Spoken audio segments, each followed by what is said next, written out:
आज मु आपण सेयार करी फुलकोबीर बहुत सुंदर गोटे रेसिपी। आपण मैंने तो घरे फुलकोबीर बहुत सारा रेसिपी ट्राए करेंगे। साधारणतः आम घरे फुलकोबी आलू तरकारी होता है, किंतु आज मु गोटे भिन्न शैली रे आपण सेयार करी जोटा साधारणतः फुलकोबी आलू तरकारी ठारू 10 गुण टेस्टी लगे। यही फुलकोबी आलू तरकारी को आपण मैंने मार्क जदि करें जापारे टिके भिन्न होती। तो नमस्कार प्रियदर्शिनी होम फूड को आपण मानक अनेक अनेक स्वागत। आज रेसिपी जदि आपण मानक भल लगे ताले वीडियो को लाइक करने सहित एमती नुआ नुआ रेसिपी देखापी चैनल को सब्सक्राइब करने। तेरे चलतु आज रेसिपी स्टार्ट करवा। तो आज यही फुलकोबी आलू तरकारी मुझे गोटे बड़ फुलकोबी एवं 2 ରୁ 3ଟି आलू ये कौन कर फुलकोबी गुड़ाक मु मीडियम साइज रे काटिकी धोई नहीं। आपण मैंने जदि चाहिए हल्दी पानी में बुड़ेकी रखिने, किंतु जिते भी फुलकोबी काटुंट टे देखिए काटे कारण से पोक रही है। तो परिष्कार करके आपण मैंने धुआ धुई करके रखिने। आलू गुड़ाक आपण मैंने देखिपे क्यूब साइज रो छोट छोट पीस रे मु काटी नहीं। एबे कौन करवा ना गोटे बड़ कंस नहीं जाइए से गोटे फुल बाउल दे दूची बेसन। आप ठीक गेस करें आम कौन करवा ना प्रथम फुलकोबी को छाणीबा, किंतु फुलकोबी आम जहाँ भी आज इनग्रीडिएंट्स ऐड करवा सेटा ही मेजर रमर तरकारी केते कौन टेस्ट लगे। तो ये देखूँ मु गोटे गिना नहीं जाइए बेसन, तापर अध गिना प्राय नहीं जाइए पियाज अदा रसुण कंचा लंकार छेचा मसला किछि कटा आंब कषिया अदा यहाँ आपण पाखे थिले पकेबे नथिले स्किप करने। स्वाद अनुसार लुण हल्दी पाउडर एवं टिके कलर पाई काश्मीरी लंका गुंड एवं किछि धनिया पत्र आउ कंचा लंका जेहेतु आम आगुरी पकईले से मु लंका गुंड माने राग लंका गुंड पकईनी। तापर अल्प अल्प पानी देकी याकू गोटे बहलिया बैटर प्रस्तुत करनबा। देखंतु बैटर आपण मानकु देखौछि एमिति ही बैटरटा रहिबो जहा फल कि हमर कोबीटा बढ़िया से छाणी हे परिबो आ सेतेरे हल्का बेसन रो स्वाद मध्य रहिबो। जदि आपण माने पाणिया करछंती ताहाले कोबी रे बिल्कुल भी बेसन रहिबोनी, सेटा पूरा अलगा हे जिवो आ भलो लागिबोनी।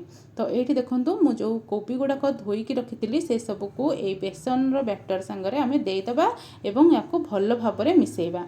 एमती साधारण भाव में तो आपण मैंने कोबी आलू को भाजिकी बनाती, किंतु जदि टिके अधिक स्वाद पाइबा चाहूँगी बा टिके स्पेशल बनवाई चाहूँगी एमती थरे ट्राए करेंगे। तो ये देखो एपटे मु तेल गरम कर एबे कौन करबा ना गोटी गोटी करी आपण मैंने ये कोबी गुड़ाक टिके छाणी नेबे। पुड़ाई पुड़ाई देवेनि गोटा गोटा करदेवे जहाँफल कि एगुड़ा सब सेपारेट होकर रतबे आम तरकारी बनइबा तरकारी भी आपण मैंने गोटा गोटा कोबीर टेस्ट पाइबे कोबी गुड़ाक गोटा गोटा देखा।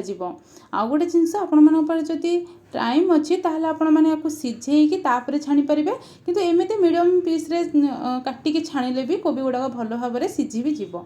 तापर देखो फास्ट भारी मोर हो गलानी सेम प्रोसेस रे सेकेंड भारी भी मुझे छाणी नहीं। सब गुड़ा कोबी आपण मैंने देखिपे पूरा गोटा गोटा ही रही। जितेबाला भी आपण मैंने कोबी छणा बनाऊँच एमती छेचा मसला दे बनइबे बहुत टेस्ट रही है गुंड मसला ठारू। तो ये देखो आमर कोबी तो छाणी ही गलानी। तापर आम एबे कौन करबा ना जो काटी रखिथिबा आलू गुड़ाक भाजी नबा। छाणीबा तेलरू अल्प टिके रखी आउ सब बाहर कर नहीं आउ से काटी रखिथिबा आलू देकी अल्प टिके लुण एवं हलदी देई ताकू टिके भाजी नेली। एठी आपण माने देखि परथिबे आलू को पास हल्का टिके कलर आसीबा जाय भाजी नबार अछि। आलू तो हमर हे गला एबे काढी नबा। एबे आमे बळका तेल रे देई दबा गोटे बड़ तेजपत्र ताकू टिके भांगी की देई दबा। तापर 2 खंड दालचीनी आधा चम्मच जीरा फुटी गला पर आमे गोटे मसला पेस्ट ऐड करबा। मसला पेस्ट रे मु नेइथिली गोटे बड़ टमाटो किछि अदा गोटे पियाज तापर अल्प किछि रसुण एवं 2टी गुजराती ए सब को भल भाव में पेस्ट करके नहीं एतरे एबे ऐड करि नउची।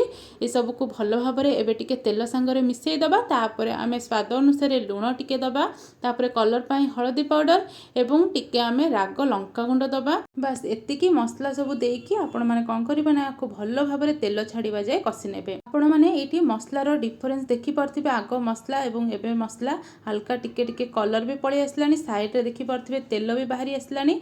आउ किछ समय एमती कसी नबा जे पर्यंत हमर मसलाटी कड़ाई रु छाड़ी न आसी। तो ये देखो साइड रे तेल भी हल्का हल्का रिलीज हो गलानी बा छाड़ी आसलानी। एबे कोन करबा ना भाजी रखिथिबा आलू सब को एतरे ऐड करबा। सब आलू दे सारा पर पुणी थे आपको टिके कसी नबा। एमती प्रोसेस रे आपण जेमती वीडियो देखुछंती सेही प्रोसेस रे थरे एमती कोबी आलू तरकारी बा कषा बनातु देखिबे केते टेस्ट लागिवो।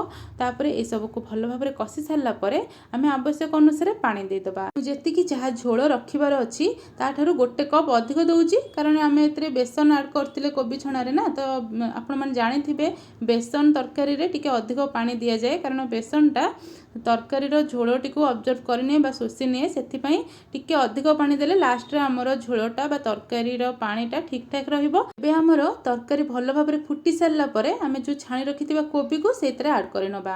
ମନେ ରଖିବେ, ଆପଣମାନେ ଯେତେବେଳେ କୋବି ପକାଉଛନ୍ତି ସେତେବେଳେ ଆପଣମାନେ ବେଶୀ ସମୟ ଫୁଟିବାକୁ ଦେବେନି, ବାସ୍ 2ରୁ 3 ମିନିଟ୍ ହାଇ ଫ୍ଲେମ୍ରେ ଫୁଟିବାକୁ ଦେବେ। ତାପରେ ଆପଣମାନେ ଗରମ ମସଲା ହେଉ ନହେଲେ ଧନିଆ ପତ୍ର ହେଉ ଆଡ଼୍ କରିନେବେ। ଗ୍ୟାସ୍ର ଫ୍ଲେମ୍କୁ ଅଫ୍ କରିନେବେ। ଆଉ ଏଇଠି ଆମର ତରକାରୀ ତ ଭଲ ଭାବରେ ଫୁଟିଗଲାଣି। ଲାଷ୍ଟରେ ମୁଁ ଏଥିରେ ଦେଇଦେଉଛି କିଛି ଧନିଆ ପତ୍ର ଏବଂ ଗରମ ମସଲା। ଗରମ ମସଲାଟା ମୋର ଭିଡ଼ିଓରେ ଆସିନି, ତ ଆପଣମାନେ ଗରମ ମସଲା ଆଡ଼୍ କରିନେବେ। ଏବେ ତ ଗ୍ୟାସ୍ର ଫ୍ଲେମ୍କୁ ମୁଁ ଅଫ୍ କରିସାରିଲାଣି।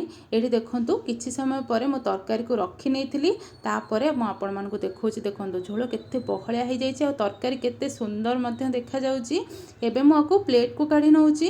ତ ଆପଣମାନେ ନିହାତି ଭାବରେ କୋବିର ବହୁତ ସାରା ରେସିପି ବନେଇଥିବେ। ଯଦି ଏମିତି କିଛି ନୂଆ ରେସିପି ବନେଇବା ପାଇଁ ଚାହୁଁଛନ୍ତି ବା ନୂଆ ଟିକେ ଡିଫରେଣ୍ଟ ଷ୍ଟାଇଲରେ ବନେଇବା ପାଇଁ ଚାହୁଁଛନ୍ତି, ତ ଆଜିର ଏହି ରେସିପିକୁ ଦେଖିଲା ପରେ ଘରେ ନିଶ୍ଚିନ୍ତ ଟ୍ରାଏ କରିବେ। କେମିତି କ'ଣ ଲାଗିଲା ମୋତେ କମେଣ୍ଟ ମାଧ୍ୟମରେ ମତାମତ ଦେବେ। ଆଉ ଆଜିର ଏହି ରେସିପି ନିହାତି ଭାବରେ ଆପଣମାନେ ଚାଖିବେ, ଦେଖିବେ ଦୁଇ ପ୍ରକାରର ସ୍ୱାଦ ପାଇବେ, ଯେମିତିକି କୋବି ତରକାରୀ ଏବଂ ବେସନ ତରକାରୀର। ୟାକୁ ଆପଣମାନେ ଭାତ ରୁଟି ସାଙ୍ଗରେ ମଧ୍ୟ ଖାଇପାରିବେ। ଆଶା କରୁଛି ଆଜିର ରେସିପି ଆପଣମାନଙ୍କୁ ନିହାତି ପସନ୍ଦ ଆସିଥିବ। ପସନ୍ଦ ଆସିଲେ ଭିଡ଼ିଓକୁ ଲାଇକ୍ କରିବା ସହିତ ଏମିତି ନୂଆ ନୂଆ ରେସିପି ଦେଖିବା ପାଇଁ ସବସ୍କ୍ରାଇବ୍ କରିନେବେ। ଦେଖା ହେବ ନେକ୍ସଟ ଭିଡ଼ିଓରେ।